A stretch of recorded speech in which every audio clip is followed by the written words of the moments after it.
அனைவருக்கும் வணக்கம். நான் உங்கள் டாக்டர் நிஜிந்தன் பாண்டியன் சுவாமி கேரளாவிலிருந்து.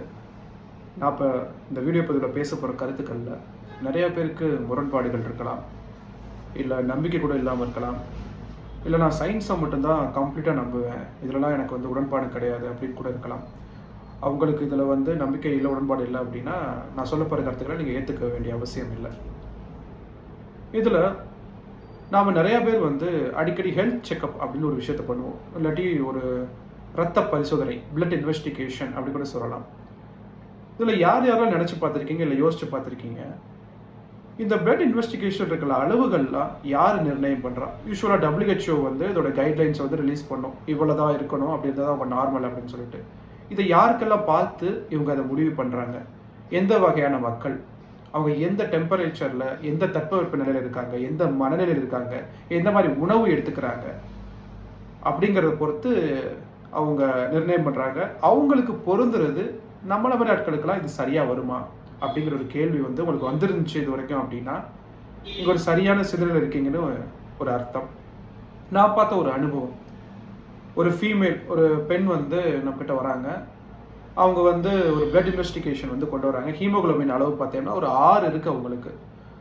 இப்போ நார்மலாக கைட்லைன்ஸ் படி ஒரு ஃபீமேலுக்கு ஒரு 12க்கு மேலே இருந்தால் தான் அது ஒரு நார்மல்னு சொல்லிட்டு நம்ம சொல்லுவோம். ஆனால் அவங்களுக்கு 6 தான் இருக்குது. அவங்களுக்கு நம்ம எல்லாமே கேட்டோம், தலைச்சுற்றல் இருக்கா, அசதி இருக்கா, டயர்ட்னஸ் இருக்கா, இல்லை எப்பயுமே சோர்வாக இருக்கிற மாதிரி படுத்து தூங்கணும் போல இருக்கா அப்படின்னு கேட்டால் எதுவுமே இல்லை, நார்மலாக அவங்க வேலை பார்த்துட்டு தான் இருக்காங்க.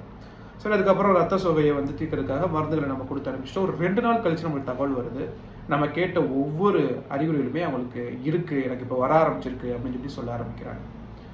இதில் இது வரைக்கும் பார்க்காம இருக்கும்போது அவங்களுக்கு இருந்த தொந்தரவுகளும் பார்த்ததுக்கு அப்புறம் வந்த தொந்தரவுகளுக்கும் ஏன் இந்த மாற்றம் அப்படின்னு பார்த்தோம்னா, நம்ம உடலுங்கிறது மனசுங்கிறது ரெண்டுமே வேற வேற கிடையாது, ரெண்டுமே ஒன்றோடு ஒன்று பிணைக்கப்பட்ட ஒரு விஷயம். இதில் பிளட் இன்வெஸ்டிகேஷன்ஸ் எல்லாமே தவறு அப்படிங்கிற கருத்தை நான் இங்கே சொல்ல வரல.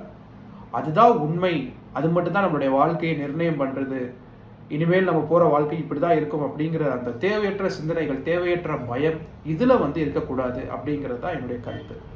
இப்போ உங்களுக்கு ஏதாவது ஒரு தொந்தரவு வருது அப்படின்னா அறிகுறிகளை உடலில் காட்டும்.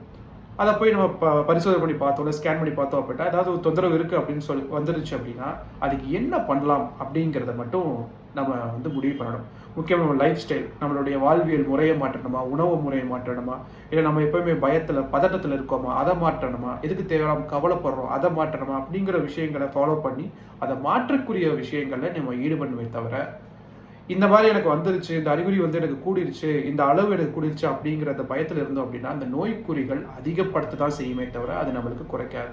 இன்னமும் சில பேர் நம்மளுக்கு நோய் வந்துருச்சு, அதை சரி பண்ணணும் அந்த படபடப்போட அந்த பயத்தோடையே அவங்க உணவு பழக்க வழக்கத்தை மாற்றுவாங்க, உடற்பயிற்சியெல்லாம் பண்ணுவாங்க. அப்படி இருக்கும்போதுமே அவங்களுக்கு எந்த விதமான மாற்றமுமே அவங்களுக்கு இருக்காது.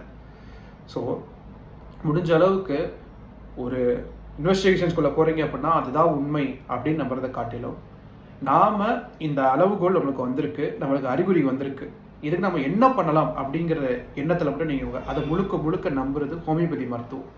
இது மனிதனுடைய அறிகுறிகளை மட்டுமே சார்ந்ததாக இருக்கும்.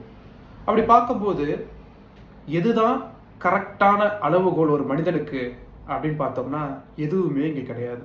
இது சரி, இது தவறு அப்படின்னு நம்மளால் எதுவுமே சொல்ல முடியாது. நம்மளோட உடல் நம்மக்கிட்ட பேசும் சில நேரங்களில். அதை நம்ம கவனமாக கவனித்து அதுக்கேற்ற வழிமுறைகளை ஃபாலோ பண்ணாலே எந்தவித நோய் நொடி இல்லாமல் நம்மளால் வாழ முடியும். இங்கே அகம் எவ்வாறோ புறம் அவ்வாறு தான்.